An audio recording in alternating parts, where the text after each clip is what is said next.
Well, at first, I wasn't sure if I wanted to make a video on this post. And then Riot baited me.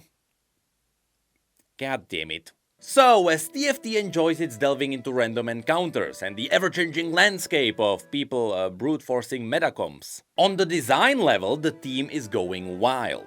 Not only are their arenas the best they have visually ever been, and they became a great addition to the passes, even though the pass is now split in two, but at least they heard the feedback and they are cramping more into them. But also, Little Legends are keeping their great variety, and even though I am not a massive fan of chibi champions because I hate small bodies and massive heads, I have to admit their quality went through the roof. But besides just cosmetics, there is also a lot of unseen value that lies in the fact that TFT started dealing with Runeterra's IP. Because while for the most part they keep giving us champions from alternative universes, which is really how they can make sense of giving the champions different skins every set. But sometimes not only does TFT come up with entirely new characters, but also every now and then we may get a set that is based on Runeterra's lore. And as a result, we get new characters that are part of the League of Legends universe. This happened with Silco in the past,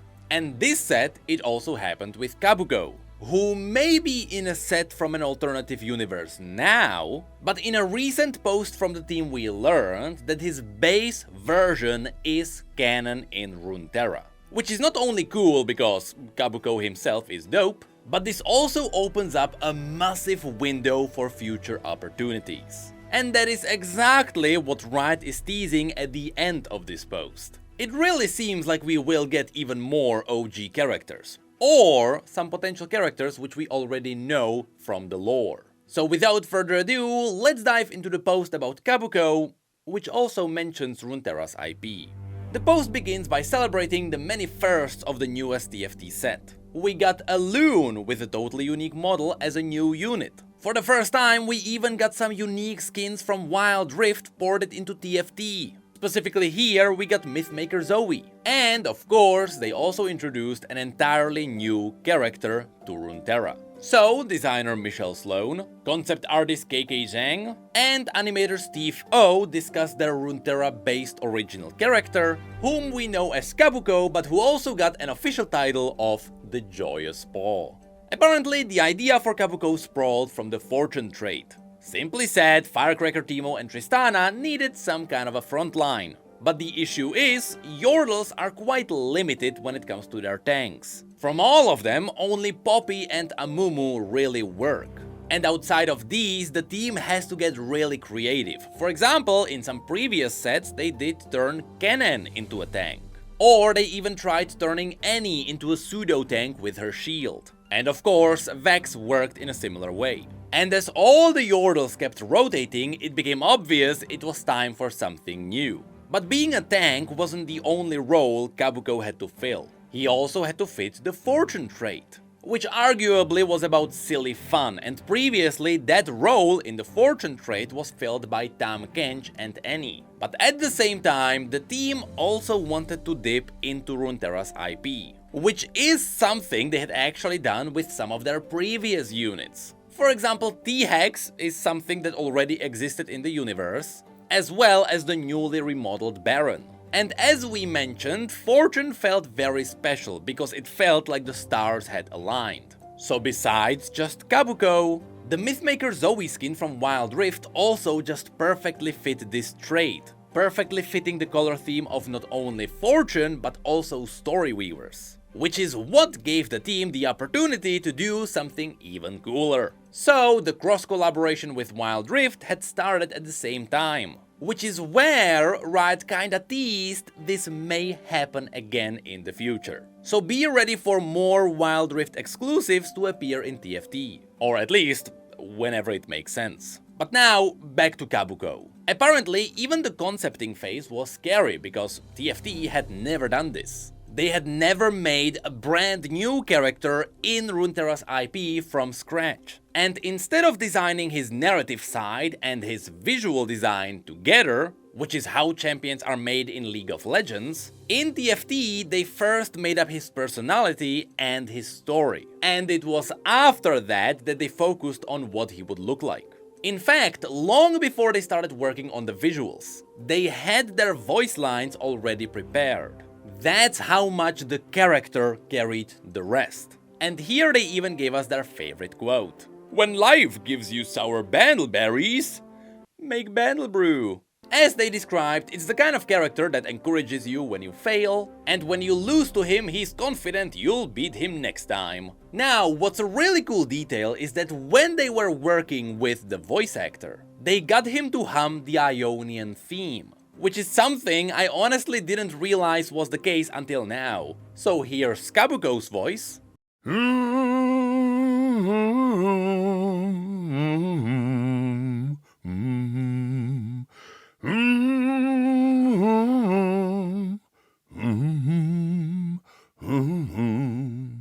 And this is what the humming was based on.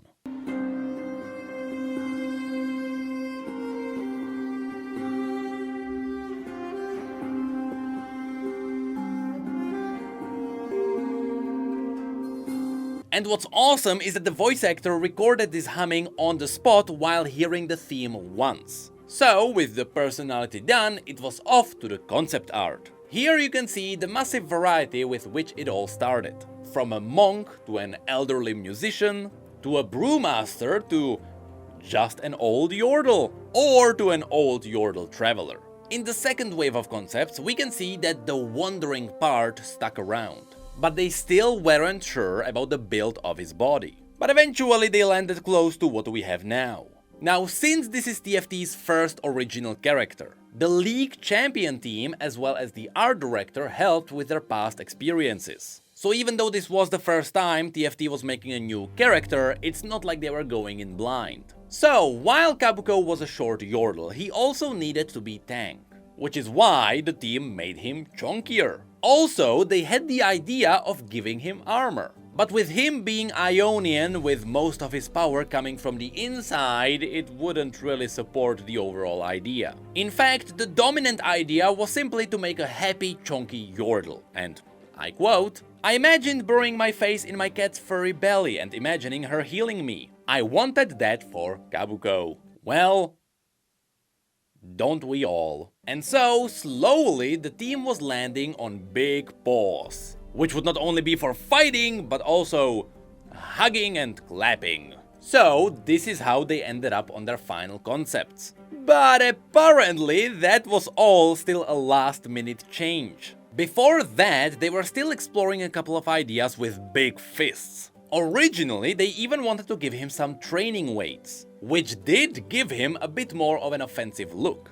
But not only that, the League Champion team came back with the feedback that these could be mistaken. Instead of training weights, some people might think that they are handcuffs or gauntlets. So it was removed and instead his paws just became big. And this is where we get to the big part of this video. Kobuko's place in Runeterra. Here they confirmed that making a yordle was a big advantage, since in many ways yordles are already pre-written characters, all of whom have very specific characteristics. For example, yordles are not the biggest characters when it comes to the history of Runeterra. They usually just live their own lives. And so, Kobuko too doesn't have immense power. And he's not really about saving the world. Instead, his ultimate goal is to make people smile and help them find new joys. And to quote the team, if Silas stole his ultimate, he would learn to smile with a bit more joy. After which, we get to a very important paragraph. Even though Kobuko is canonically from Runeterra, his presence in the Convergence is as ephemeral as the set itself. TFT utilizes champions in ways that are true to them as characters. But when you see them in any given set, they are in a world apart from Runeterra. Editor's note, Necrit, please read the above paragraph in your video. There you go, contractual obligation checked. Just kidding, I didn't sign anything. But yes, this is a very important explanation of how TFT's characters work. Anytime you see any of these new characters appear, they are from Runeterra's IP. Therefore, there is a canonical version of them that exists on Runeterra. But when it comes to TFT, their sets are, as they mentioned, ephemeral. None of the sets link together, and it is as if all of them were an alternative universe. After all, the world of TFT is the convergence, which is where all of these alternative universes line up.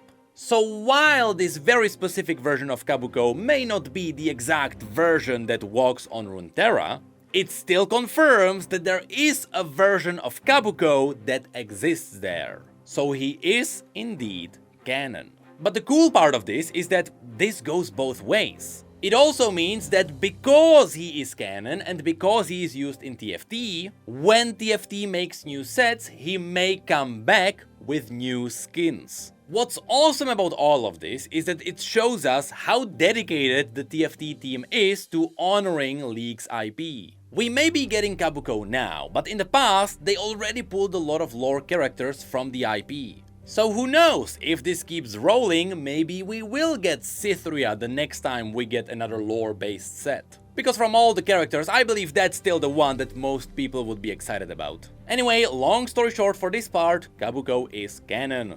And perhaps in the future we will get to see him interact with other champions in the stories. If the stories are still alive. But this post is not done yet, because here they also explain how they landed on Kobuko's gameplay. Apparently the idea of him stacking health was there from the very beginning, although at first he just danced, which healed him and gave him some bonus health.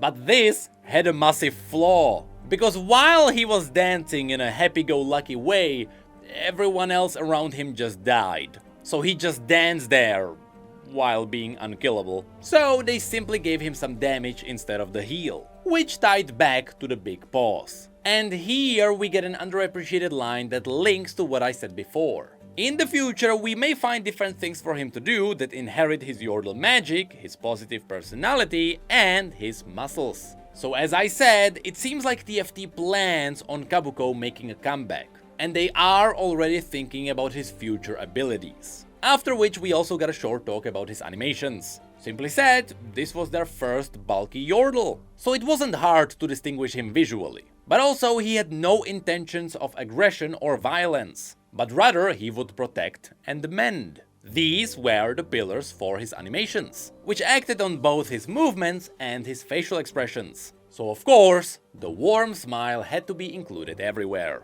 From his wobbly idle animation to his cheerful walk. But he also has a relaxed combat idle where he is breathing slowly. He also has a unique animation for gathering spirits and healing his allies, which I assume is something that will be utilized in the future. And of course, he does also have a celebratory dance. Which brings us to the end of the post. So, from Silco to Nomzi to Som, the team loves exploring new characters that would join the convergence. But also, they are excited to collaborate with Wild Rift and bring back some of their skins. And as their last line says here, they are not done yet. And we should be looking forward to how they manage to level up the experience next. And yes, they even ask us what character from Runeterra's IP they should bring into TFT. So you know what? Let's quickly do that. From the popular characters that people love, I still believe Cytheria would be the most popular non-champion character. Ever since she appeared in Legends of Runeterra, she became an instant hit. Though if you wanna go through the route of Arcane, I would actually focus on Savika. Out of all the Arcane characters who are not in League, that one would fit in the most. Even though we already know that Ambessa is being worked on, and I have no doubt TFT will borrow her from League. And besides these, all you really have to do is just look into Legends of Runeterra and borrow a character there. There are so many good picks, though from all of them, there is one that definitely stands out. One that, perhaps dare I say it, is the greatest character design in the entirety of the League of Legends universe. Of course, I'm talking about Professor Von Yip. I can't believe League still didn't turn him into a champion. TFT, don't betray me.